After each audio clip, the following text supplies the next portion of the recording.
ہمارے channel Urdu moral story میں خوش آمدید۔ ہمارے چینل سے روزانہ آپ کو سچی اسلامی کہانیاں سنائی جاتی ہیں۔ ان کہانیوں میں کوئی نہ کوئی ایسا سبق چھپا ہوتا ہے جو آپ کی زندگی سنوار سکتا ہے۔ آج کا واقعہ بھی ایسا ہی ہے۔ چلیے سنتے ہیں آج کی کہانی۔ ہمارے فلیٹ کے سامنے والے گھر میں وہ رہا کرتا تھا۔ اس کا نام شہزاد تھا۔ گاؤں سے پڑھنے کے لیے شہر آیا تھا۔ یہ فلیٹ اس کے چچا کا تھا جو بیرون ملک رہائش پذیر تھے، اور یہ فلیٹ مدت سے خالی پڑا تھا۔ یہ لڑکا دیہاتی تھا مگر انتہائی خوبصورت تھا۔ اچھی فیملی کا چشم و چراغ تھا۔ میٹرک پاس کرنے کے بعد جب اس نے کالج میں داخلہ لیا تو اتفاق سے وہ میرا ہم جماعت ہو گیا۔ پڑوسی ہونے کے ناطے میری شہزاد سے بات چیت رہنے لگی۔ ہم ایک دوسرے کو نوٹس اور کتابیں وغیرہ دے دیا کرتے، جس سے پڑھائی میں آسانی ہو جاتی۔ کبھی کبھار کالج سے واپسی پر بارش ہو جاتی یا سواری نہ ملتی تو ہم ایک ہی ساتھ آ جاتے۔ وہ مجھے گھر سے تھوڑی دور ڈراپ کر دیتا تھا۔ یہ بات چیت جذباتی لگاؤ میں بدلنے لگی۔ 2 دن اس کی صورت نظر نہ آتی تو میں بھی بے چین ہو جاتی۔ اب ہم اکثر ایک ہی بس میں کالج جانے لگے۔ کبھی کبھی شہزاد گاؤں چلا جاتا تو میں اداس ہو جاتی تھی۔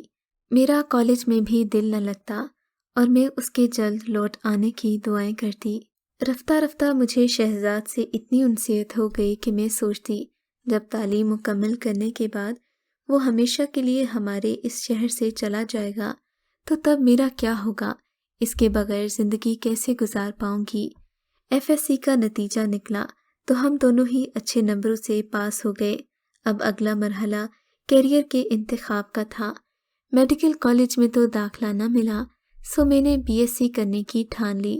اس نے بھی کالج میں داخلہ نہ لیا اور میرے ساتھ BSc میں داخلہ لے لیا کیونکہ اسے انجینئرنگ میں داخلہ لینا تھا، مگر میرے لیے اس نے قربانی دے دی۔ BSc مکمل ہو گئی۔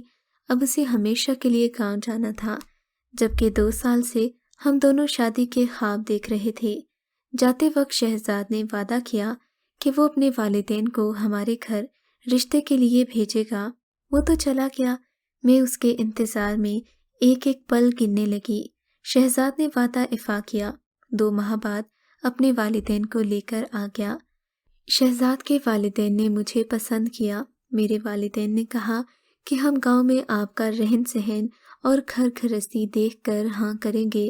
شہر اور گاؤں کے طرز زندگی میں بہت فرق ہوتا ہے۔ ان کا خیال تھا کہ میں گاؤں کے طرز زندگی کی سختیوں کو برداشت نہیں کر پاؤں گی۔ ایک روز میرے والدین شہزاد کے گاؤں گئے، واپس آئے تو انتہائی مطمئن اور خوش تھے۔ بتایا کہ وہ لوگ وہاں خوب ٹھاٹ باٹ سے رہتے ہیں۔ گاؤں میں شاندار گھر ہے جو جدید سہولیات سے آراستہ ہے۔ گھر میں ایئر کنڈیشنر، گاڑی، جنریٹر، ریفریجریٹر، غرض یہ کہ ضرورت کی ہر چیز موجود ہے۔ کسی چیز کی کمی نہیں ہے۔ نوکر چاکر اور خدمتگار بھی ہیں۔ ہماری بیٹی وہاں عیش کرے گی۔ یوں رشتہ ہو گیا۔ میں اتنی خوش تھی کہ خوشی سے زمین پر پاؤں نہیں ٹک رہے تھے۔ قصہ کوتاہی، میری شہزاد کے ساتھ شادی ہو گئی۔ سامنے والا فلیٹ جو ان کا تھا اسے بھی میرے لیے آراستہ کر دیا گیا تاکہ جب ہم لوگ میکے آئیں تو ہم اسی فلیٹ میں قیام پذیر ہوں۔ اندرون سندھ میرے سسر صاحب کی کافی زمینیں تھیں۔ یہ لوگ عزت دار تھے اور بہو بیٹیوں کی عزت کرتے تھے۔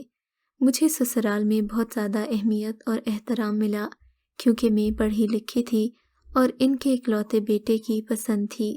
ساس بچھی جاتی تھی جبکہ سسر بھی بیٹی بیٹی کہتے تھکتے نہیں تھے۔ میری ایک بیوہ نند تھی جو بیوگی کے بعد اپنے بیٹے کے ہمراہ باپ کے گھر قیام پذیر تھی۔ اس کا بیٹا واجد شہزاد سے 3 سال بڑا ہوگا۔ وہ بھی شہر کالج پڑھنے کی خاطر گیا ہوا تھا۔ میری شادی کے بعد جب وہ عید پر گھر آیا تو میں نے اسے پہلی بار دیکھا۔ یہ کافی خوبرو تھا مگر مجھے اس کے دیکھنے کا انداز بالکل بھی پسند نہیں آیا۔ وہ کچھ اس طرح بے تکے پن سے مجھے دیکھتا رہا کہ مجھے اس کی نگاہوں سے الجھن ہونے لگی۔ کالج میں واجد کا آخری سال تھا۔ اس کے بعد وہ تعلیم مکمل کر کے گاؤں لوٹ آیا۔ اس کے والد مرحوم کی بھی زمینیں تھیں جس کی آمدنی میری نند اور واجد کو باقاعدگی سے ملتی تھی۔ ان کو پیسوں کی کمی نہیں تھی، مگر اس لڑکے نے کوئی کیریئر نہ اپنایا۔ BA LLB کرنے کے بعد گاؤں میں بیکار گھومنے لگا۔ ایک روز جب کہ شہزاد شہر گئے ہوئے تھے، ساس بیٹی کے ہمراہ ایک شادی میں دوسرے گاؤں گئی تھی کہ واجد گھر آ گیا۔ آتے ہی بولا، بھابھی پکا کیا ہوا ہے؟ مجھے بھوک لگی ہے۔ میں نے کہا کریلا قیمہ اور گوشت بھنڈی کا سالن ہے۔ بولا کہ یہ میری پسند کا کھانا ہے، آپ جلدی سے لے آئیے۔ ملازمہ سے برتن لگانے کو کہہ کر میں کچن میں گئی۔ سالن گرم تھا، ڈونگے میں ڈال ہی رہی تھی کہ مجھے احساس ہوا کچن میں کوئی اور بھی کھڑا ہے۔ میں نے مڑ کر دیکھا تو میری چیخ نکلتے نکلتے رہ گئی۔ واجد میرے اس قدر قریب کھڑا تھا کہ اگر کوئی بھی دیکھ لیتا تو میرے کردار پر باتیں کرتا۔ ویسے بھی گاؤں کی روایات میں اس طرح کی باتوں کو انتہائی برا سمجھا جاتا ہے۔ جبکہ بھابھی گھر میں اکیلی ہو، ملازمہ ضرور موجود ہوتی تھی، مگر ساس سسر نند دوسرے شہر میں اور شوہر بھی گھر نہیں تھے۔ ایسے حالات میں واجد کو گھر کے اندر بھی نہیں آنا چاہیے تھا، کجا کہ وہ 1 انچ کے فاصلے پر میرے پاس ہی کھڑا تھا۔ ٹیبل پر کھانا لگا رہے ہیں، آپ بیٹھیے وہاں۔ میں نے غصے سے میز کی جانب اشارہ کیا۔ یہ میز کرسیاں برآمدے میں کچن سے باہر لگائی گئی تھیں، وہ جانے کی بجائے وہیں جم گیا۔ میں نے ملازمہ کو آواز دی، برتن لگا چکی ہو تو کھانا لے جا کر میز پر چن دو۔ سالن کیا تم نے بنایا ہے؟ اس نے ڈھٹائی سے کہا۔ خوشبو تو بہت اچھی آ رہی ہے۔ وہ کچن سے جانے کی بجائے بے شرمی سے میرے پاس ہی کھڑا رہا، جبکہ مجھے اس کی موجودگی بہت بری لگ رہی تھی۔ چند ہی لمحوں میں وہ آپ سے تم پر اتر آیا تھا۔ گھبرا کر میں نے دوبارہ ملازمہ کو پکارا، کائنات کہاں ہو؟ کائنات نے جواب نہ دیا۔ غالباً وہ ریفریجریٹر سے ٹھنڈا پانی نکال رہی تھی اور اپنے دھیان میں تھی۔ فریج کچن سے ہی کچھ فاصلے پر تھا۔ واجد نے میرے ہاتھ سے ڈونگا تھام لیا اور سالن چکھ کر دیکھنے لگا۔ واہ بھابھی، کیا ذائقہ ہے! آپ کے ہاتھ میں تو سچ مچ بہت ذائقہ ہے۔ وہ کسی ندیدے بچے کی طرح سالن کو بغیر چمچ کے نکالنے لگا، جبکہ میری حالت غیر ہونے لگی۔ یوں کہوں کہ کاٹو تو بدن میں لہو نہیں۔ میں کچن چھوڑ کر جانے لگی کہ واجد نے میرا راستہ روک لیا۔ میرا جی چاہا کہ اسے زور سے تھپڑ رسید کر دوں۔ آپ کا دماغ ٹھیک ہے؟ میں نے غصے سے اسے دھکا دے کر پرے کیا اور تیزی سے اپنے کمرے کی طرف دوڑی۔ کمرے میں جا کر دروازے کو اندر سے کنڈی چڑھا لی۔ میری سانسیں بے ترتیب ہو چکی تھیں۔ میں نے خدا کا شکر ادا کیا کہ جرأت سے کام لے کر کمرے تک پہنچ گئی، ورنہ ضرور اس کا ارادہ غلط تھا۔ وہ کھانا کھا کر باہر چلا گیا اور واپس نہ آیا، جب تک میں خوف سے کمرے میں محصور رہی، یہاں تک کہ شہزاد شام 6 بجے کے قریب گھر لوٹ آئے۔ جب ان کی جیپ کی آواز سنائی دی تو میری جان میں جان آئی۔ میں نے ہمت کر کے دروازہ کھولا، سوچا کہ شوہر سے کہوں، مگر پھر یہ سوچ کر چپ ہو گئی کہ کیا کہوں، کس بات کی شکایت کروں۔ صبر کا کروا گھونٹ پی کر میں خاموش ہو گئی۔ چاہتی تو نہ تھی کہ گھر میں بدمزگی ہو، لہٰذا کسی سے ذکر نہیں کیا۔ یوں اس واقعے کو 3 ماہ گزر گئے۔ ایک روز اچانک ساس کے پہلو میں درد ہوا۔ درد اس قدر شدید تھا کہ فوراً جیپ میں ڈال کر شہر کے ہسپتال لے گئے۔ واجد اور اس کی ماں بھی ہمراہ تھے۔ ڈاکٹروں نے انہیں داخل کروا لیا۔ گردے میں تکلیف تھی، انہیں آپریشن تجویز ہوا تھا۔ شہزاد گھر لوٹے تو رات کو واجد نے ہسپتال میں ماں اور نانی کے ہمراہ قیام کیا۔ علل صبح میرے شوہر نے ماں کے 2 جوڑے اور کچھ ضروری سامان ہسپتال لے جانے کو بیگ میں رکھا۔ مجھ سے کہا کہ گھبرانا نہیں، میں جاتے ہی ابا جان کو گھر بھیج دوں گا، امی جان کا آپریشن ہوگا، واجد بھی ہمارے ساتھ ہی ہوگا۔ میں پرسکون ہو گئی، مگر رات کو دروازے پر دستک ہوئی۔ ملازمہ سو رہی تھی۔ میں نے سوچا کہ شہزاد آئے ہوں گے۔ میں نے دروازہ کھولا تو یہ دیکھ کر حیران رہ گئی کہ سامنے واجد کھڑا تھا۔ اسے کیا کام ہے اور یہ اس وقت کیوں آ گیا؟ میں نے خود سے سوچا، اور پھر اس نے مجھے مخاطب کیے بنا ہی اپنے کمرے کا رخ کیا۔ کھانے کے بارے میں بھی نہ پوچھا۔ میں جا کر اپنے کمرے میں لیٹ گئی۔ میں نے بھی کوئی سوال نہ کیا، میں مخاطب ہونا ہی نہیں چاہتی تھی۔ آدھی رات کو کھٹکا محسوس ہوا، جیسے کوئی کھڑکی کے پٹ سے اندر آ گیا ہو۔ گویا کھڑکی کا ایک پٹ پہلے سے قبضے کی جگہ پر ڈھیلا کر دیا ہو۔ ذرا سا ہلانے سے قبضہ اکھڑ گیا اور پٹ کھل گیا۔ یہ منظر دیکھ کر میری چیخ نکل گئی۔ ملازمہ اپنے کمرے میں تھی اور نوکر چاکر باہر سو رہے تھے۔ گاؤں کے گھروں میں کھلے صحن، بڑے بڑے کمرے اور برآمدے ہوتے ہیں۔ ایک صحن سے دوسرے حصے تک آواز نہیں آتی۔ یہ سوچ کر میں دہشت زدہ ہو گئی کہ اب کیا کروں۔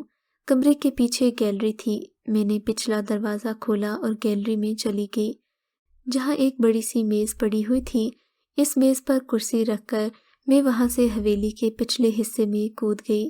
دیوار اونچی تھی، گرنے سے کافی چوٹ لگ گئی، پاؤں میں موچ آ گئی تھی۔